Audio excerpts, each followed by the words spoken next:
The night I didn't open the door right away. I didn't expect anyone that night. It was past 11:40 p.m. The kind of late where your phone feels heavier in your hand and every sound in the house seems louder than it should be.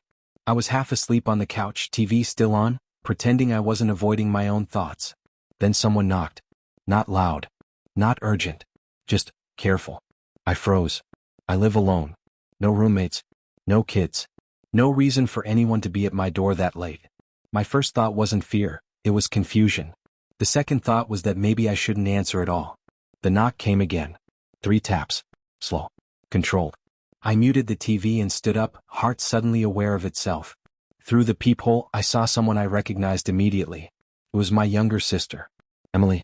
Her hair was messy, her hoodie half-zipped, and her eyes were red, not from crying but from exhaustion. Real exhaustion. The kind that doesn't go away with sleep. I opened the door. She didn't say hello. She just stepped inside like she had already decided she belonged there that night. Behind her, someone else followed.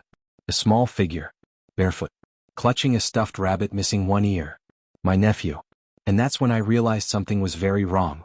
Emily finally spoke, her voice low and tight. I need you to watch him. Just tonight. I looked at the kid, then back at her. Where's Mark? I asked. Her husband. The man who was always posting smiling family photos online like life was a commercial. She didn't answer. Instead, she knelt down, zipped my nephew's jacket properly, kissed his forehead, and stood back up. I'll explain later, she said. Please. I just need a few hours. I should have pushed. I should have asked more questions. But when your sister shows up close to midnight with a child and eyes like that, you don't argue. You nod. She handed me his backpack.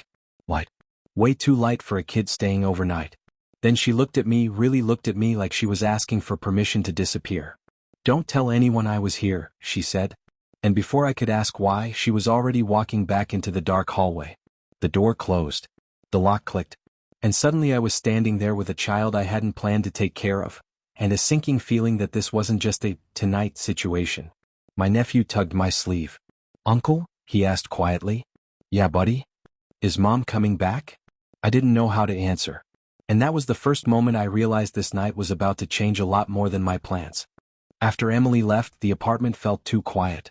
The kid stood there, holding his stuffed rabbit like it was a life raft, looking around my place like it was foreign territory. I tried to smile. Hey, I said softly. How about some cereal? He nodded, relieved that someone was giving instructions. While he sat at the kitchen table, feet dangling, I picked up the backpack Emily had handed me. It was old. Faded superhero print. One strap slightly torn. I expected pajamas. Maybe a toothbrush. Toy. I unzipped it. There were no clothes. No pajamas.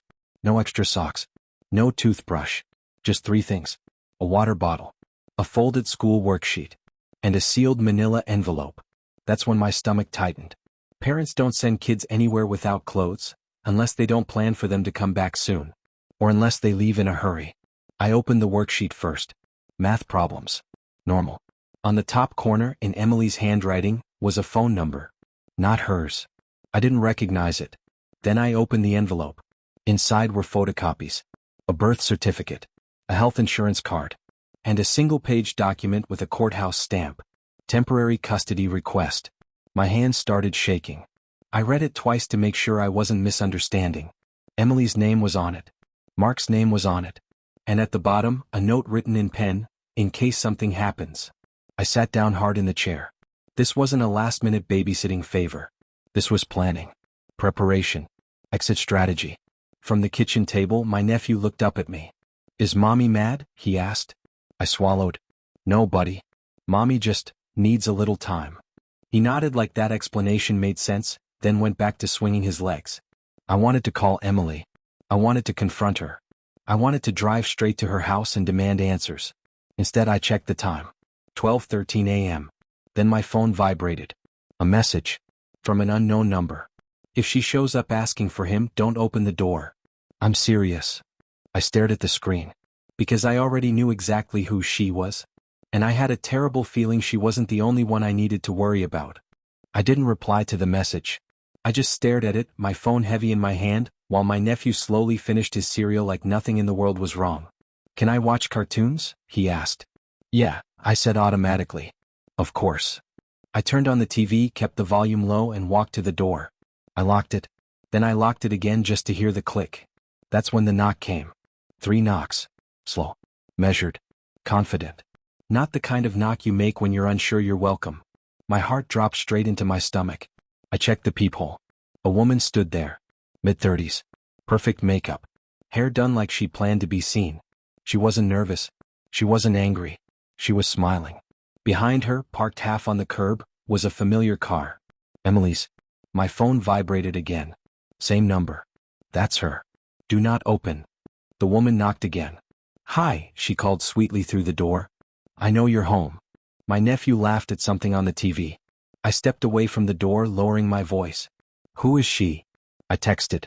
The reply came instantly. Her mother. And she lies for a living. That didn't make sense. Emily's mother lived 3 states away. The woman outside leaned closer to the door. I'm not here to cause trouble, she said calmly. I just want my grandson. My chest tightened. Grandson? I moved quietly to the kitchen window and looked out. The car wasn't empty. There was a man in the driver's seat. Arms crossed. Watching the building. Waiting. I texted again. What is going on? The dots appeared. Disappeared. Appeared again. Then the message came. Longer this time. Emily didn't run from nothing. She ran from him. That man in the car isn't her husband. He's her stepfather. And he's the reason she left. I felt sick. The woman knocked again, harder now. You don't have to make this difficult, she said, the sweetness fading. We can handle this privately. My nephew suddenly turned around. Uncle, he whispered. That's Grandma's voice. Something snapped inside me. I didn't open the door. Instead, I called the police. While the phone rang, I heard the woman sigh, irritated, not surprised. Well, she muttered loud enough for me to hear, I hoped you'd be smarter. The man in the car opened his door and started walking toward the building. The police dispatcher told me to stay on the line. I didn't hang up. I stood in the hallway, one hand covering the phone speaker, the other braced against the wall, listening as the footsteps outside grew louder. The man reached the door. He didn't knock. He leaned in close and said low and sharp, Open the door. This doesn't need to get ugly. My nephew pressed himself against my leg, shaking. I finally spoke. You need to step away from the door. The police are on their way. Silence. Then laughter. Not loud. Not angry. Amused. The woman sighed dramatically. See? I told you this would happen. She reached into her purse and pulled out a folder. Even through the peephole I could see it was thick. Listen carefully, she said, tapping the door with the papers. We have legal custody. Temporary, yes, but valid. If you keep that child from us, you are the one breaking the law. My stomach dropped. I relayed everything to the dispatcher. Her voice changed immediately. Sir, do not open the door. Officers are already nearby. The man outside cursed under his breath and stepped back. The woman straightened her jacket, calm again, rehearsed. You think Emily didn't tell us where he was? She said. She always comes back. She always does. That's when my phone buzzed again. Emily.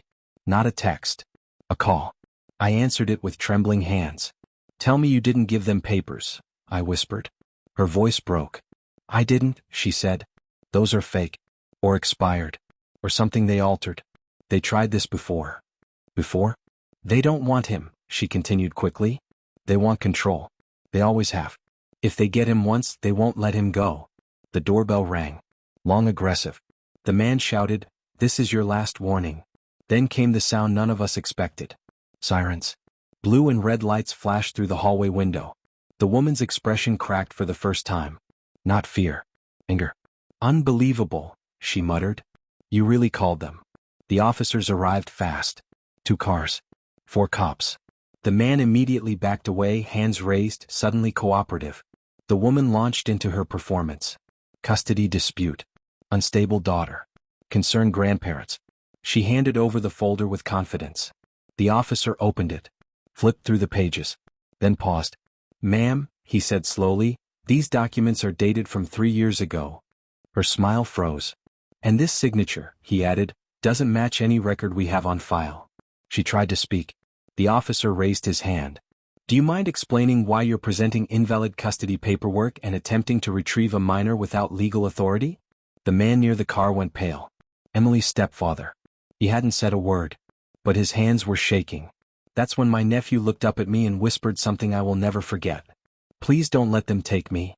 And in that moment I understood. This wasn't about helping a family. This was about stopping one. One of the officers stepped aside, radio pressed to his shoulder. He wasn't looking at the couple anymore. He was looking at me. Sir, he said carefully, how long has the child been with you? Since tonight, I answered. His mother asked me to keep him safe. The officer nodded slowly, then turned back to the woman. Ma'am, we ran your names. Her jaw tightened. And here's the problem, he continued. There's already a flag on this case. Silence. The hallway felt too small to breathe. The officer read from his screen. 3 months ago, a report was filed regarding repeated attempts to remove a minor from the custodial parent without consent. The woman scoffed. That's ridiculous, ma'am, he cut in firmer now. That report includes you. The man finally spoke. This is a misunderstanding. No, the officer replied. This is a pattern. Emily's voice echoed in my head. They tried this before. Another officer stepped forward. There's also a pending investigation, she said, related to coercion and financial control. The woman's composure cracked. That's family business, she snapped. You don't understand how hard it is to raise a daughter who can't manage her own life. Emily's son tightened his grip on my shirt. The officer crouched in front of him. Hey buddy, she said gently. Do you feel safe here? He nodded immediately. Yes, he whispered. Do you want to go with them tonight?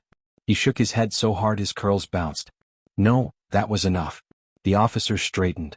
Ma'am, the first one said, you are not authorized to take this child. You can't do this, she hissed. We're his family. So is his mother, the officer replied. And right now she's the only one with legal custody. The man's shoulders slumped. The woman looked at me then. Not angry. Calculating. This isn't over, she said quietly. She always messes up eventually. The officer stepped between us. No, he said. Tonight it is over. They escorted them down the hallway. The elevator doors closed. The silence afterward was deafening. I locked the door. Then locked it again. My nephew finally let go of my shirt and collapsed onto the couch, exhausted. Minutes later my phone rang. Emily. They're gone, I told her. She cried. Not loud. Relieved. I'm so sorry, she whispered. I didn't want to drag you into this. You didn't, I said. You trusted me. There was a pause. Then she said, they've been trying to take him for years. Every time I get back on my feet they try again. I looked at the boy asleep on my couch. He's not a thing to win, I said. He's a person. I know, she replied. That's why I ran. That night I didn't sleep. I sat on the floor next to the couch, listening to his breathing, thinking about trust, about family, about how responsibility doesn't always come with permission. Sometimes it comes with a knock at the door. And the courage to say no. Morning came quietly. No alarms. No shouting. Just the soft hum of the city waking up outside my windows. The boy was still asleep on my couch, curled into himself like he was afraid the world might disappear if he let go. I made pancakes. Not because I'm good at it. Because it felt like the right thing to do. When he woke up, he blinked at me like he wasn't sure where he was. They're not coming back, are they? He asked. No, I said. Not today. Not without your mom. He nodded, accepting it in the way kids do, faster than adults ever can. An hour later, Emily arrived. She looked smaller than I remembered. Not weaker. Just tired in a way sleep doesn't fix. The moment she saw her son, she dropped her bag and knelt, holding him like she was afraid someone might try to take him mid-hug. I'm sorry, she kept saying. I'm so sorry. He shrugged. It was like a sleepover, he said. She laughed through tears. That was the moment I understood something. Kids don't need perfect parents. They need present ones. Emily told me everything. How her parents had always controlled money. How they framed help as leverage. How they threatened courts, lawyers, and grandparents' rights every time she tried to stand on her own. They don't see him as a child, she said. They see him as property. 2 weeks later the official letters arrived. Cease and desist. Temporary restraining order. Mandatory mediation denied. The prior reports mattered. Patterns matter. People who try to steal children rarely start with the law, they start with pressure. Her parents stopped calling. When they did try again months later, it wasn't with threats. It was silence. The kind that happens when control finally fails. Life didn't magically get easier after that night. Emily still struggled. I still worked late. The kid still hated vegetables like it was his religion. But something had changed. Trust had found a new definition. Family wasn't blood or authority or who knocked loudest at the door. Family was who showed up at midnight and stayed when things got hard. Sometimes I think about that knock. How close everything came to going wrong. How one moment, one decision, shifted everything. If I hadn't opened the door. If I hadn't believed her. If I hadn't said no. Responsibility doesn't always announce itself. Sometimes it shows up late at night holding a backpack and asking you to protect what matters most. And when it does, you don't hesitate. You answer.